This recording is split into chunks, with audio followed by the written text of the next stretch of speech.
들었는데 이게 목사님은 믿음 없는 남편을 이렇게 하나하나 기도하면서 도와주라고 하시는데 전 너무 귀찮아요. 그리고 부딪히기 싫고요. 별로 관심이 없어요. 하면서 이제 기도를 했는데 이제 하나님께서 이제 하나하나 남편을 도우라는 음성을 주셨어요.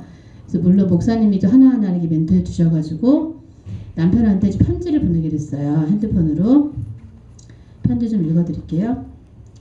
여보, 아이들 정서상 담배 간판보다는 교회 간판이 더 좋지 않나요? 어떻게 생각하세요? 이렇게 보냈어요. 근데 제가 이렇게 다그나 같은 성격이 아니에요. 원래 아까 말씀드렸죠?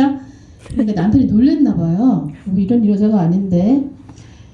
그래서 문자가 오기를 우리 월급 받은 지 5일밖에 지나지 않았는데 지금 잔고가 40만 원밖에 없습니다.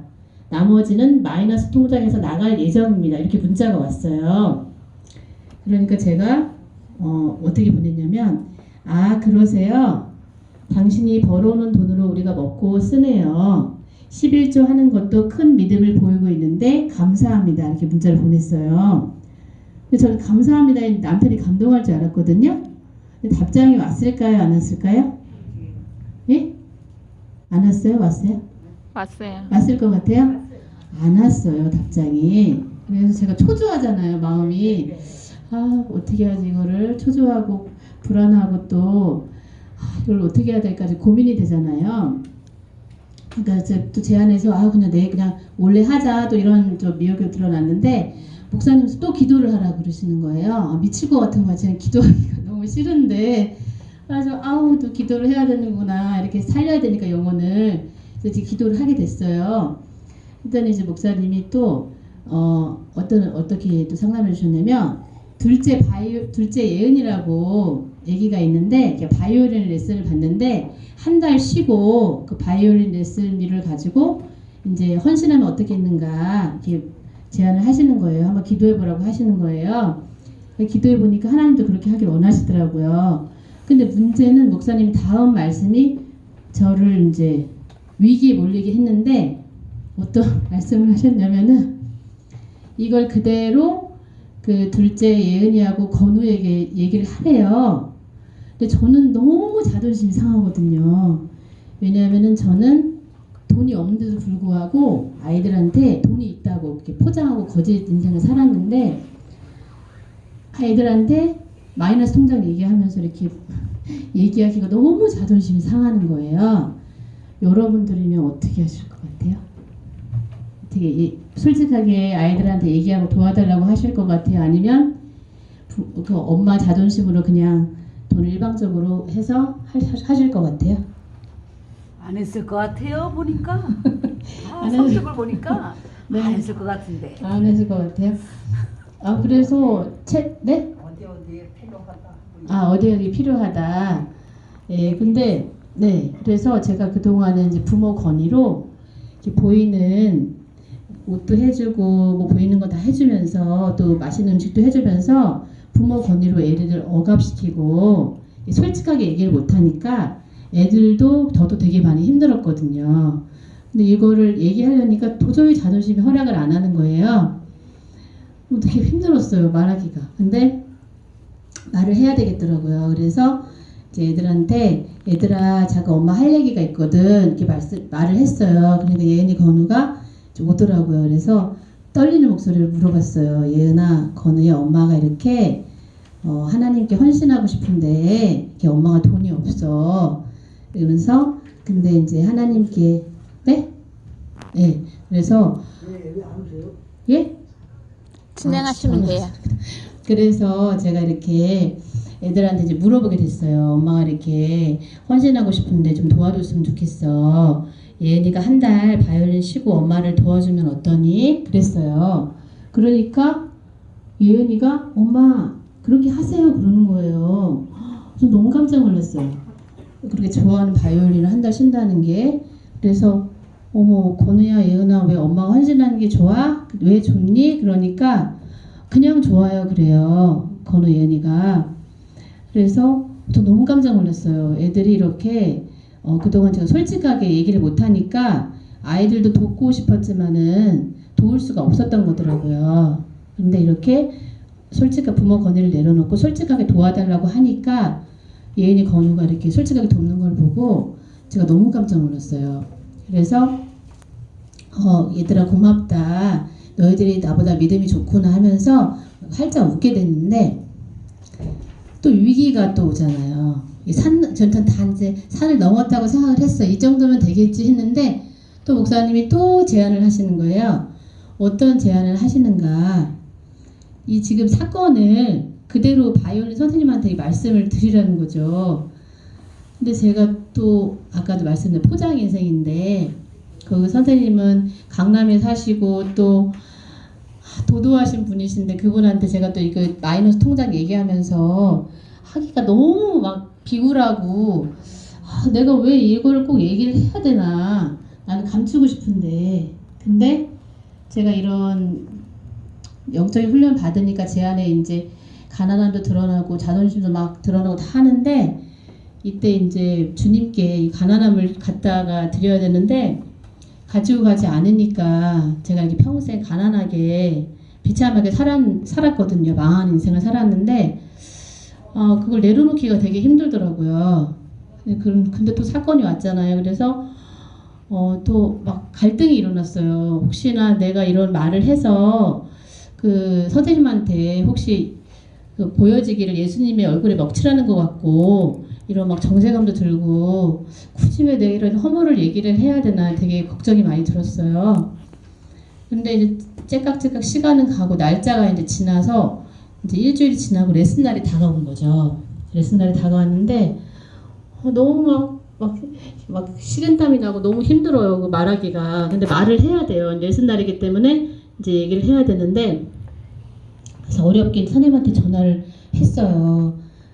떨리는 목소리로 선생님 제가 이렇게 헌신을 하고 싶어요. 간판을 교회에서 단다고 하는데 저 이거 좀 하고 싶은데 제가 이렇게 하나님의 지혜로 물질을 썼어야 되는데 제 지혜로 쓰다 보니까 이렇게 쫄딱 망했는데요. 제가 이번에 사건 통해서 깨달았습니다. 제가 이걸 바이올린 한 달 쉬고 예은이 이렇게 레슨비를 가지고 헌신하고 싶습니다. 선생님 좀 도와주실래요? 근데 저 정말 이 얘기 하고 싶지 않았어요. 근데 하나님이 솔직하게 얘기하라고 하셔서 제가 솔직하게 정말 말씀드리는데 정말 저 이 얘기 하기 싫었어요. 그래서 이게 솔직하게 얘기를 하니까 선생님께서 네 알겠습니다 그러시는 거예요. 그래서 저는 너무 깜짝 놀라서 선생님이 저한테 뭐 무한 주지는 않을까 핀잔 주지 않을까 이런 두려움이 있었는데 선생님께서 너무 흔쾌히 알겠습니다 그러시는 거예요. 그래서 아우 다행이다 그랬는데 조금 있다가 선생님이 다시 전화가 오셨어요. 어머니 그냥 한 달 그냥 다니세요. 제가 레슨비 반만 받겠습니다 그러시는 거예요. 아까는 한 달 쉬라고 하셨는데 그래서 저는 너무 깜짝 놀란 거예요. 그래서 하나님께서 이렇게 또 역사하셔가지고 제가 이렇게 어렵게 전화를 했는데 부끄러움을 당할 것 같았는데 이렇게 말씀대로 로마서 10장 11절에 성경에 이르되 누구든지 저를 믿는 자는 부끄러움을 당하지 아니하리라 하는데 정말 부끄러움을 안 당하더라고요. 그래서 선생님 너무 감사하다고 이렇게 제가 믿음으로 헌신할 수 있도록 도와주셔서 너무 감사하다고 되게 말씀을 드리게 된 거예요. 그래서 죽음의 요단강을 어떻게 뛰어넘는가 바로 내 기준에 맞지 않잖아요. 아까 그 남편의 문제도 그렇고 아이들 문제도 그렇고 선생님 문제도 그렇고 제 기준에 정말 안 맞거든요. 근데 이렇게 믿음을 보여야지 죽음의 요단강을 건널 수 있구나. 그렇게 제가 깨달았어요. 그래서 죽음의 요단강을 건널 때 정말 창피함을 당할 것 같은데 창피함을 당하지 않더라는 거죠. 그래서 이 사건을 통해서 제가 깨달은 것은 이제 하나님께서는 저는 이제 잘난 거를 가지고 복음을 전하기를 원하는데 하나님께서는 제가 이렇게 구원받은 믿음을 가지고 영혼을 돕기를 원하신다는 거를 제가 아주 깨닫게 되었어요. 네, 좀 끝나요. 그래서 남편에게 이제 목사님이 이제 그동안 사건을 그대로 얘기를 해주래요. 근데 또 제 안에 자존심이 올라오는 거예요. 왜냐하면은 남편한테 이 얘기를 했는데도 불구하고 남편이 돈을 안 주면은 제가 또 마음에 상처를 입을 것 같은 거죠. 그래서 정말 하기 싫었어요. 근데 떨리는 목소리로 이제 전화를 했어요. 여보, 이렇게 사건이 있었어요 하면서 차근차근 이제 사건을 얘기를 하니까 남편이 집에 오더니 당신하고 예은이한테 참 미안해요 그러면서 저한테 5만 원을 딱 주는 거예요.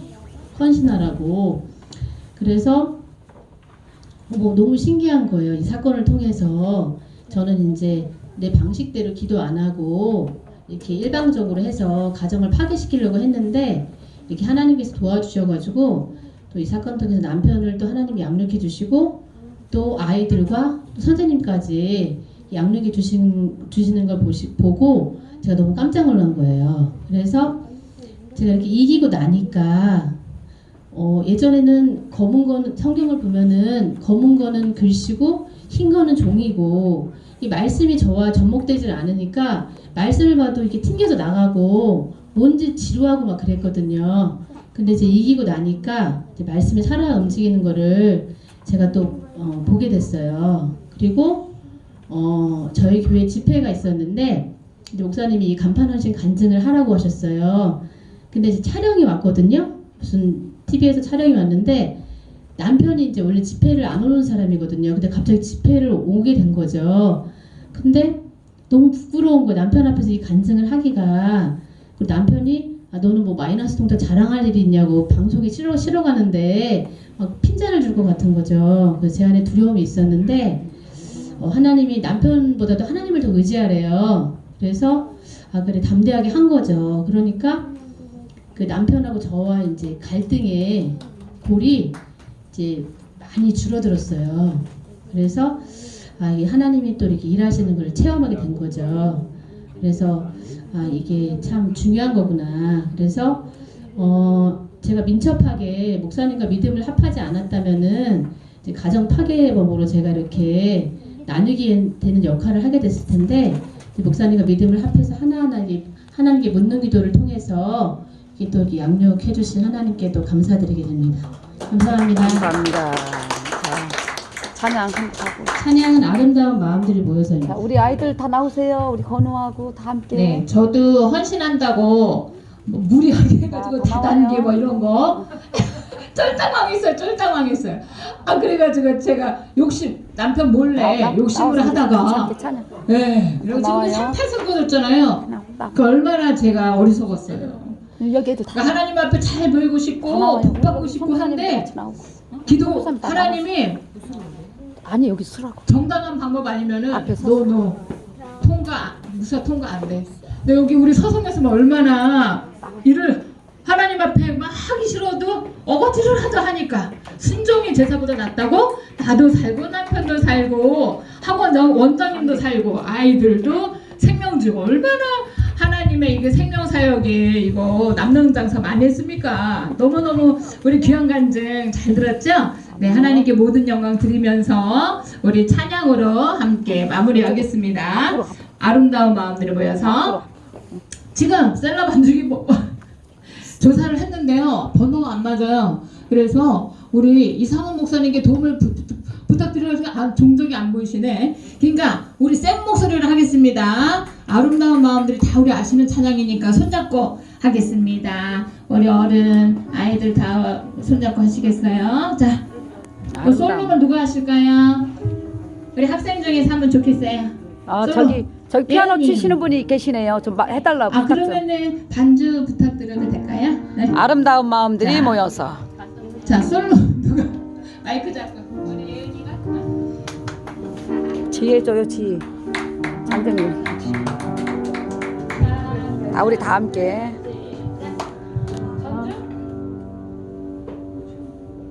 아름다운.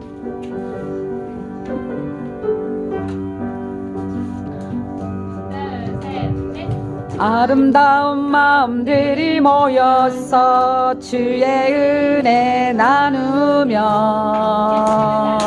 예수님을 따라 사랑해야지. 우리 서로 사랑해. 하나님이 가르쳐준 한 가지 내 이웃을 내 몸과 같이 미움 심시기 질투 버리고 우리 서로 사랑해. 이 다음에 예수님을 만나면 우리 뭐라 말할까. 그때에는 부끄러움 없어야지. 우리 서로 사랑해. 하나님이 가르쳐준 한 가지, 내 이웃을 내 몸과 같이 사랑해요. 미움 같은 시기 질투 버리고 우리 서로 사랑해. 아멘. 하늘께 영광 돌리겠습니다. 수고하셨습니다.